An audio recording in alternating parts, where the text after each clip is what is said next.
예, 여러분 반갑습니다. 새벽 공부 빅균입니다. 오늘은 이제 문법 좀 번외편으로 이제 기타 문법 요소를 먼저 좀 촬영을 하려고 하는데요. 원래는 이제 문장의 짜임이라든가, 문장 구성 성분, 문장 성분에 대한 얘기를 해야 되는데, 이제 1학년 아이들 중에 일부가, 이 기타 문법 요소가 시험 범위에 들어가다 보니까, 요걸 좀 먼저 좀 촬영을 해달라, 이렇게 요청하는 학생들이 있어서, 요 기타 문법 요소에 대한 얘기를 먼저 정리를 한 다음에, 그 다음에 이제, 문장의 짜임이라든가 문장 성분에 대한 것들을 다시 원래 순서대로 돌아가서 살펴보도록 하겠습니다.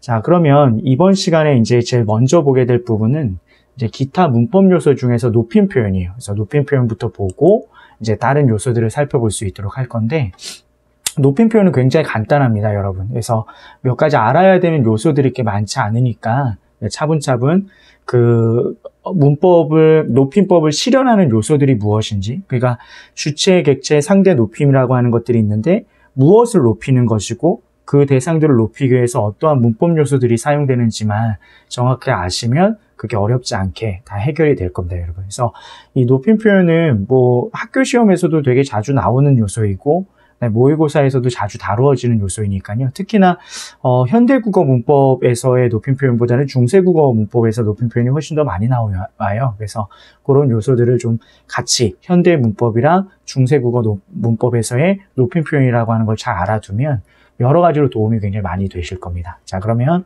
내용을 한번 살펴보도록 하죠, 여러분.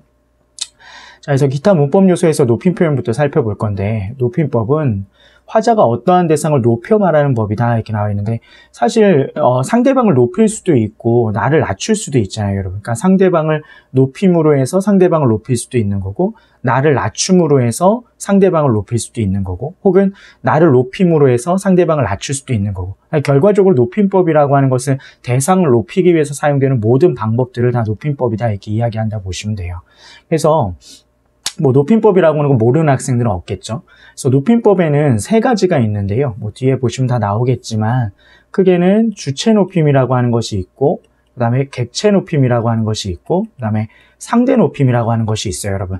우선은 요 각각 주체, 객체, 상대 높임이라고 하는 것이 무엇을 높이는지 정확히 아셔야 돼요, 여러분. 그래서 보시면은 주체 높임이라고 하는 건 문장 안에서의 주체를 높이는 거예요, 여러분. 그러니까 문장 안에서의 주어를 높이는 거예요. 알겠죠? 그 다음에 객체 높임이라고 하는 것은 목적어나 부사어에 해당하는 대상을 높이는 거예요. 목적어나 부사어에 해당하는 대상. 그리고 상대 높임이라고 하는 것은 청자를 높이는 거라 보시면 됩니다. 그래서 각각의 것들이 정확히 뭘 높이는가를 정확히 아셔야 돼요, 여러분. 그래서 어떤 요소를 통해서 주체를 높인다? 어떤 요소를 통해서 객체를 높인다 이렇게 얘기할 때 그게 정말 문장 안에서의 주어인가, 그게 정말 목적어인가 부사어인가, 이걸 먼저 확인을 하셔야 된다는 얘기죠. 좀 이따 이제 사례를 통해서 좀 살펴볼 건데, 어쨌든 간에 잘 기억하십시오. 주체 높임은 주어를 높이는 거다. 객체 높임은 목적어나 부사어를 높이는 거다. 상대 높임은 청자를 높이는 거다. 내 이야기를 듣는 상대방을 높이는 거다. 그거 잘 기억하시길 바랍니다. 보통 이제 처음부터 이제 보면 이제 주체 높임법 해가지고 주체 높임은 서술어의 주어를 높이는 거다 이렇게 나와 있는데요. 이제 주체 높임을 실현하는 방법은 몇 개 없어요, 여러분. 용언의 어간에다가 선어말 어미 의시나 시를 붙인다라고 하는 거. 그러니까 예를 들어 하다 같은 경우에 이게 용언이잖아요, 여러분. 하다 같은 경우에 요게 어말어미잖아요. 다가 어말어미니까 시를 붙여서 하시다. 이런 식으로 이게 선어말 어미인 거예요, 여러분. 하시다. 가다 같은 경우에 어떻게 한다? 가시다 해서 이렇게 선어말 어미 시를 통해 가지고 높일 수 있다라고 하는 거. 자, 근데 예를 들어서 여기 학자이셨다 해가지고 이렇게 나와 있을 때, 그럼 여긴 시가 없잖아요. 이러시면 안 되고 이시었다 이렇게 되는 거죠. 그러니까 요게 합쳐지면서 셔 이렇게 된 거니까 이렇게 합쳐진 형태들도 잘 구분을 하셔야 됩니다, 여러분. 그래서 주체 높임을 실현하는 첫 번째 방법은 용언의 어간에 선어말 어미 의시라든가 시를 붙인다. 이런 식으로 뭐 하시다나 가시다처럼 이렇게 시를 붙인다. 우리가 높임의 선어말 어미는 주체 높임밖에 없어요, 여러분. 주체 높임 선어말 어미 시, 의시 이 형태밖에 없다라고 하는 거 잘 기억하시면 되겠고요. 그 다음에 주격조사, 주체 높이면 주어를 높이는 건데 주격조사가 원래 이 가가 있잖아요, 여러분. 이 가를 이제 깨서로, 높임의 주격조사 깨서로 바꾸어준다. 그래서 선생님께서 이런 식으로, 그죠? 신문을 보신다 할 때 보다, 아이고 자꾸 잘못 쓰네요. 보다 같은 경우에 이걸 보시다 이런 식으로 해서 시를 붙여준다라고 하는 거 이렇게 보시면 되겠죠. 그래서 이렇게 깨서, 높임의 주격조사 깨서를 쓰고 앞에 나왔던 선어 말어미 시를 쓴다. 그 주어가 명사인 경우에는 님을 붙여서 높일 수도 있다. 그래서 선생, 선생님 해서 이렇게 높일 수도 있고, 뭐 이거는 여기까지 기억할 필요 없으실 것 같고요. 그다음에 특수어휘. 특수어휘는 그 어휘 자체가 높임의 뜻을 가지고 있는 게 특수어휘라고 보시면 돼요. 그래서 계시다, 요 계시다에서 요 시는 선어말 어미가 아니에요, 여러분. 왜? 기본형이 그럼 계다여야 되는데 계다란 단어는 없잖아요. 그러니까 이 계시다 자체가 그냥 하나의 특수어휘다, 높임의 어휘다, 뭐 잡수시다, 주무시다, 편찮으시다, 뭐 이런 식으로 해가지고 특수어휘를 통해 가지고 이제 대상을 높일 수 있다라고 하는 거. 그래서 아버지께서 지금 순대를 잡수신다 해가지고 먹다를 높였을 때 특수어휘 잡수시다를 쓴 거다 이렇게 보시면 되겠죠. 자, 그러면 정리해 보면요, 여러분. 자, 지우고 자 정리를 해볼게요. 그럼 주체 높임을 실현하는 것이 무엇이냐라고 얘기했을 때 첫 번째 선어말 어미, 자 시를 쓴다라고 하는 거. 자, 선어말 어미, 자 시를 쓴다. 두 번째 높임의 주격조사 깨서를 쓴다. 그렇죠? 주격조사 깨서를 쓴다. 세 번째 특수어휘, 높임의 특수어휘를 써서 주어를 높일 수 있다. 그래서 선어말 어미 시를 쓰거나 높임의 주격조사 깨서를 쓰거나 특수어휘를 통해서 실현된다. 외우고 있어야겠죠, 여러분. 내신 시험은 외우셔야 됩니다. 알겠죠? 그래서 이걸 정확히 찾으실 수 있으셔야 돼요. 그래서 여기서 이 해들 잘 보시면 되겠고요. 자, 그 다음에 주체 높임에서 더 중요한 게 있는데요. 이게 진짜 중요해요, 여러분. 학교 시험에서 이게 나올 가능성이 제일 높습니다. 그래서 직접 높임과 간접 높임이 있어요. 이 직접 높임과 간접 높임은 주체 높임에서만 따지는 거예요. 주체 높임에서. 그러니까 주어를 높이는 경우에 주어를 직접 높일 수도 있고 간접적으로 높일 수도 있다 이 얘기거든요. 그래서 직접 높임은 뭐냐? 주어를 직접적으로 높이는 거다. 그럼 간접 높임은 뭐냐? 직접적인 높임의 대상이 아니더라도 전체 문장의 주어가 높임의 대상이면 서술어 시를 붙여서 주체를 간접적으로 높일 수 있다. 이게 좀 이상하게 설명이 써 있는데요, 여러분. 자, 이게 아니라 내가 높이고자 하는 대상이 있는데 그 대상을 직접 높이는 게 아니라 그 대상과 밀접한 다른 대상, 뭐 신체 일부든 소유물이든 다른 대상을 높임으로 해서 그 대상을 높이게 되는 것이 간접 높임이다. 다시 한번 얘기하면, 자, 주어가 있고 서술어가 있다. 서술어를 통해서 주어를 직접 높이면 이게 직접 높임이라고 보시면 돼요. 그럼 간접 높임은 뭐냐? 주어가 있고 서술어가 있는데 이 서술어가 주어를 직접 높이는 게 아니라 여기 또 하나의 주어가 있다고 생각하시면 돼요. 얘를 높여서 얘를 높인다. 그러니까 요 뒤에 있는 주어 같은, 그러니까 구조가 주주 서의 구성인데 뒤에 있는 주어 같은 경우에는 원래 높이지 않아도 되는 대상인데 내가 높여야 할 대상을 높이기 위해서 뒤에 있는 대상을 높여서 앞에 있는 대상을 높인다 이렇게 보시면 되겠거든요. 말이 조금 제가 설명하는데 좀 어렵게 된 것 같은데 다시 한번 볼게요. 그럼 예를 통해서 얘기를 한번 해볼게요, 여러분. 자, 직접 높임 같은 경우에 할아버지께서 고향에 가신다 했을 때 여기서 가다라고 하는 것이 가시다가 된 거잖아요. 그럼 가다를 가시다로 높임을 해서 누굴 높였다? 그죠? 할아버지를 직접 높여준 거다. 여기서 깨서라고 하는 요소든 시라고 하는 요소든 전부 다 누구? 내가 높여야 할 대상인 할아버지를 높이기 위해서 쓰인 것이다. 이렇게 보시면 돼요. 그래서 특히나 서술어를 통해서 주어를 직접 높인다 이 얘기죠. 이게 직접 높임이다. 예를 들어서 자, 할아버지께서 자, 병원에 가신다 이렇게 하더라도 가시다라고 하는 걸 통해서 할아버지를 직접 높인 거죠. 할아버지가 간다라고 하는 것을 표현한 거니까. 그래서 이런 식으로 해서 서술어를 통해서 아니 다른 문법 요소를 통해서 할아버지를 직접 높인다. 주어를 직접 높였다. 그게 직접 높임이다. 이렇게 보시면 되겠고요. 그 다음에 이제 간접 높임과 비교하면 더 분명해지는데 간접 높임은 예를 보죠. 할머니께서 귀가 밝으십니다. 이렇게 했을 때 자, 이 문장을 한번 보세요. 자, 이거를 높이지 않은 표현으로 만들어 볼게요. 영희가 귀가 밝다 이렇게 했을 때 밝은 것은 뭐가 밝은 거죠? 영희가 밝은 겁니까? 귀가 밝은 겁니까? 이게 당연히 귀가 밝은 거죠, 여러분. 그러면 요게 이렇게 묶이는 거예요. 귀가 이렇게 묶이는 거예요. 그러니까 전체 문장의 주어는 영이이고 귀가 밝다 이거는 서술어의 구성을 하는 거죠. 이 문장이 서술어인 거예요. 이걸 뭐라고 얘기해줘요, 여러분? 그렇죠. 이게 서술절이죠. 그럼 이건 주어고 이거는 귀가 밝다일 때 이거는 영의의 상태를 설명해주고 있는 이 문장 자체가 서술어의 역할을 하는데 그 문장이 서술어가 이 문장이니까 이게 다시 주어 서술어 이렇게 된다는 얘기죠. 그러니까 영희는 전체 문장의 주어고 귀는 안긴 문장, 서술절로 안긴 문장의 주어인 거예요. 그러면 밝다를 뭐라고 했다? 밝으시다 해서 이렇게 높였을 때는 뭘 높인 겁니까? 그렇죠. 아주 직접적으로는 귀를 높인 거예요. 왜? 밝다는 귀의 서술어니까. 그럼 귀를 높였어. 그럼 귀를 높임으로 해서 누굴 높였다? 영희를 높이게 된다. 그렇죠. 요 앞에 만약에 영희가 높임의 대상이라고 한다면 그러니까 요 문장을 보죠, 여러분. 그러니까 요 할머니가 전체 문장의 주어가 되는 거고 귀가 밝으십니다. 이게 서술어가 되는 거예요. 서술절. 그러니까 이게 이 문장 자체가 할머니에 대한 설명이란 얘기죠. 그럼 여기서 다시 귀가가 주어고 밝다가 서술어다. 그럼 밝으시다 해가지고 의시를 넣어가지고 높였는데 그럼 귀가 밝으시다 했을 때 이 밝다는 귀의 서술어니까 직접적으로 귀의 서술어니까 귀를 높여준 게 된다는 얘기죠. 근데 이 귀는 누구 거다? 할머니 거다. 결과적으로는 귀의 소유자인 할머니도 높여주게 된다. 그러니까 이렇게 거쳐가는 거죠, 여러분. 이렇게 거쳐가는 거. 바로 할머니를 높이는 게 아니라 할머니의 소유물, 할머니의 신체 일부인 귀를 높임으로 해서 할머니를 높이게 된다. 그게 간접 높임이다 이렇게 보시면 돼요. 그러니까 직접 높임은 내가 높여야 되는 대상을 직접 높이는 거라면 간접 높임은 한 번 거쳐가는 거죠. 그래서 보통은 서술절을 아는 문장이에요. 간접 높임은. 자, 이런 경우 여러분 뭐 코끼리가 자 코가 길다 이렇게 했을 경우에 이 문장이 주어잖아요. 이 코끼리가 이 문장 전체의 주어잖아요. 그러면 코끼리를 설명하고 있는 건 길다가 아니잖아요. 코끼리가 긴 게 아니니까.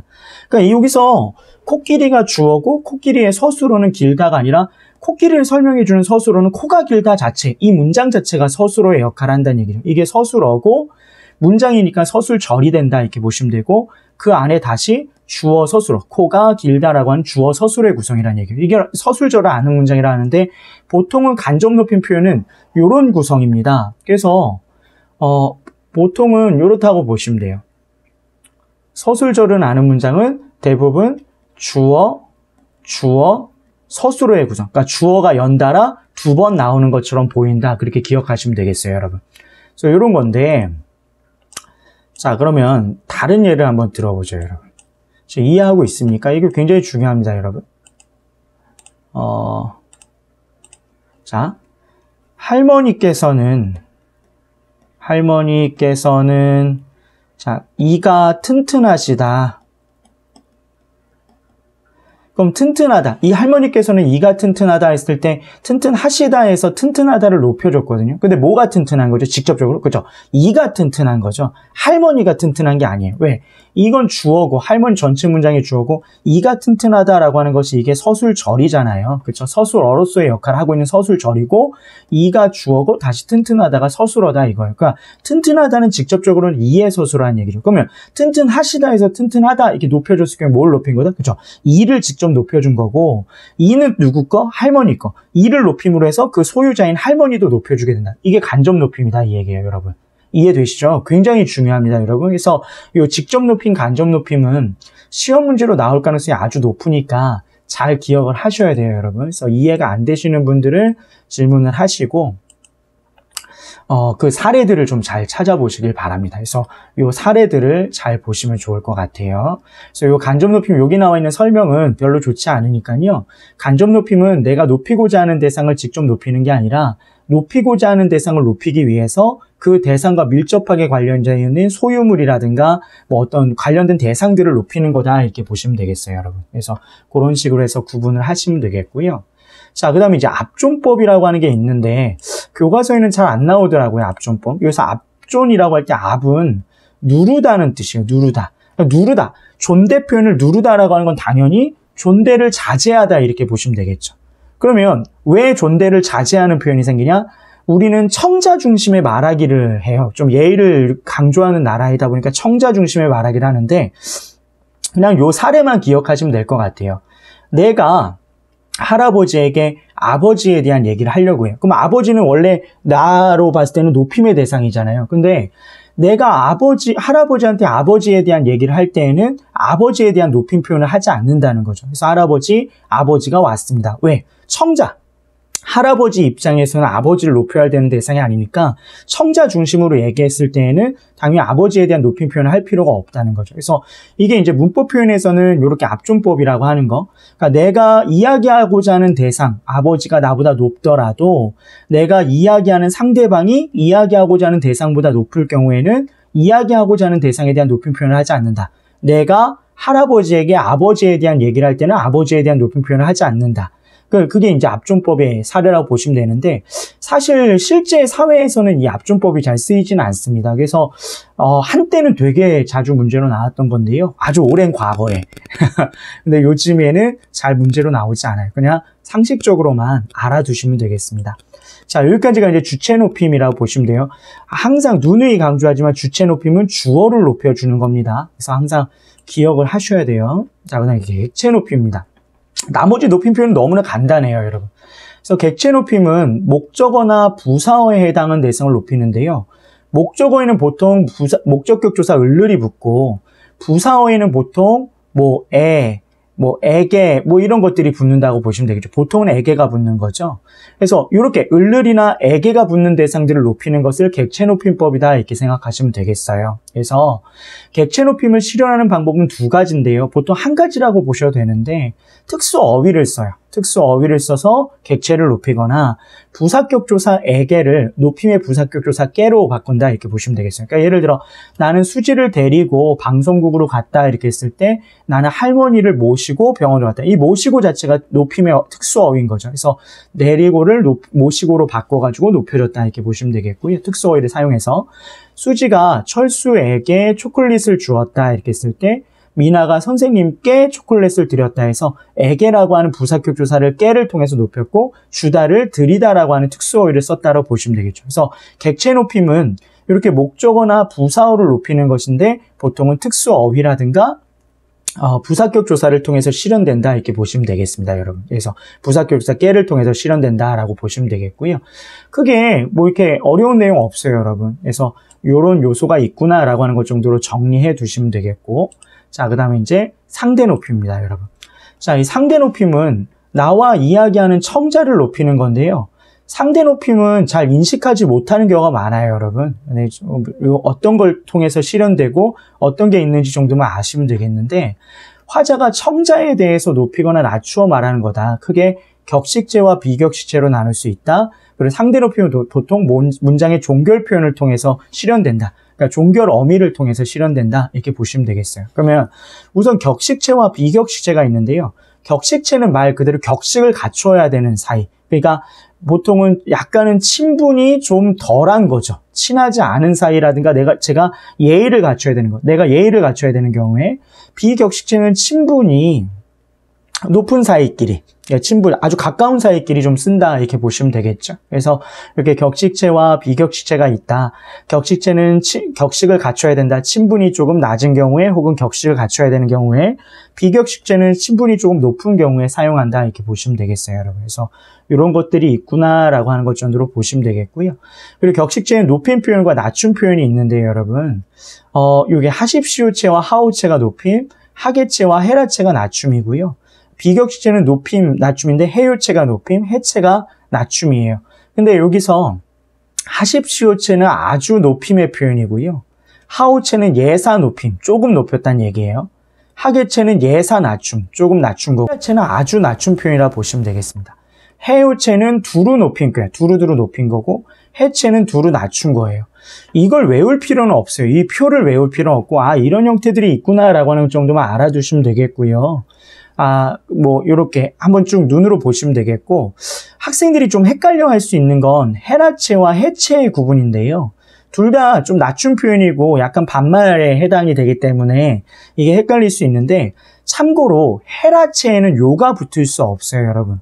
그러니까 헤라체와 해체가 헷갈릴 땐 요를 붙여봐서 요가 붙을 수 있으면 해체, 요가 붙을 수 없으면 헤라체다, 이렇게 기억하시면 되겠어요, 여러분. 그래서 간다요, 가냐뇨, 간인요, 가라요? 이게 안 되잖아요. 그러니까 해라체에는 요가 붙을 수 없다. 해체에는 가요, 가요, 가요. 뭐 이런 식으로 해서 요를 붙일 수 있다라고 하는 거. 뭔 말인지 아시겠죠, 여러분? 그래서 이렇게 해라체와 해체가 껴일 때는 요를 붙여봐라.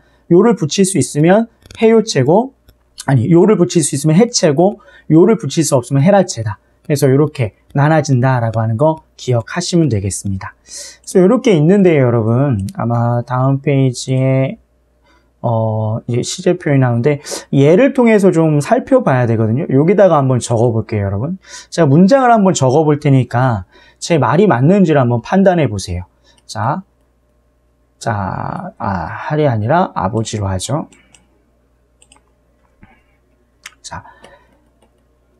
아버지께서 할아버지를 모시고 병원에 가셨습니다. 라고 하는 문장이 있다. 아버지께서 할아버지를 모시고 병원에 가셨습니다. 라고 하는 문장이 있을 때, 뭘 통해서 누굴 높여주느냐. 예를 들어서 이런 문제가 나올 수 있어요. 모시고에 밑줄을 그어놓고, 밑줄친 모시고를 통해서, 객체인 아버지를 높여준다. 맞아요? 틀려요, 여러분? 객체인 아버지를 높여준다. 모시고를 통해서 객체인 아버지를 높여준다. 틀렸죠, 여러분? 왜 틀리죠? 아버지는 객체가 아니니까. 아버지는 주체니까. 뭔 말이야? 함정은 그렇게 나오는 거예요, 여러분. 그러면, 여기서는 요게 밑줄 쳐놓고, 선어말음이 시를 통해서, 주체인 할아버지를 높이고 있다.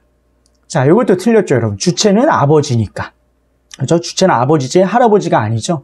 그러니까 이런 식으로 문제가 나오니까, 그러니까 어떤 요소를 통해서 무엇을 높이는지, 즉 주체가 무엇이고 객체가 무엇이고 상대가 무엇인지에 대한 인식을 먼저 하셔야 되는 거예요. 아버지가 주어구나. 할아버지가 목적어구나. 그러니까 이게 객체구나. 그리고 가셨습니다. 이렇게 했으니까 뭔가 청자가 설정되어 있구나. 이렇게 보셔야 되겠죠. 그럼 어떤 요소를 통해서 누굴 높이는가라고 하는 걸 구분해 보면, 이거죠. 여기서 아버지라고 하는 주어를 통해서 누굴 높이고 있죠? 그렇죠. 깨서인 주격조사 깨서를 통해서, 그리고 시라고 하는 선어말 어미를 통해서 높이고 있죠. 여러분, 만약에 뭘 통해서 누굴 높이는지 헷갈리면 바꿔보세요. 그 대상을. 그러니까 아버지를 영희로 바꿔보면 영희가 할아버지를 모시고 병원에 갔습니다. 이렇게 되는 거잖아요. 그러면 뭐가 달라졌죠? 깨서가 없어졌고 시가 없어졌네? 그러면 깨서와 시를 통해서 아버지를 높이고 있었구나 이렇게 판단할 수 있다는 거죠. 뭔 말인지 아셨죠, 여러분? 바꿔보면 뭐 어떤 요소를 통해서 누굴 높이고 있었구나 이걸 알 수가 있다는 거예요, 여러분. 뭔 말인지 아시겠죠? 그래서 그 내용 기억하시면 되겠고, 그 다음에 깨서를 통해서는 깨서와 시를 통해서 아버지를 높였다. 그리고 할아버지는 이 모시고라고 하는, 그렇죠? 모시고라고 하는 특수어휘를 통해서 할아버지를 높이고 있다. 그렇죠? 그 다음에 병원에 가셨습니다 했을 때 습니다를 통해서는 상대방, 지금 이야기하고 있는 상대방을 높이고 있다. 그러면 이 문장은 전부 다 쓰인 거죠. 주체 높임, 객체 높임, 상대 높임이 다 쓰인 거다 이렇게 볼 수 있다는 얘기예요. 그래서 이렇게 판단을 하시면 되겠습니다. 그래서 높임 표현에서 틀리는 건 말도 안 되는 일이니까 여러분 그거 잘 기억하시고, 특히나 아까 말씀드렸던 주체 높임에는 직접 높임과 간접 높임이 있었잖아요. 그거 특히 주의하시길 바랍니다, 여러분. 여기까지가 이제 높임 표현에 대한 내용이었고요. 이거 말고는 크게 볼 게 없어요. 그래서 지금 제가 설명드린 내용과 교과서에 나와 있는 내용을 다시 한번 비교해 보시면서 좀 정리해 보시길 바랍니다. 여기까지 하겠습니다. 고생하셨습니다.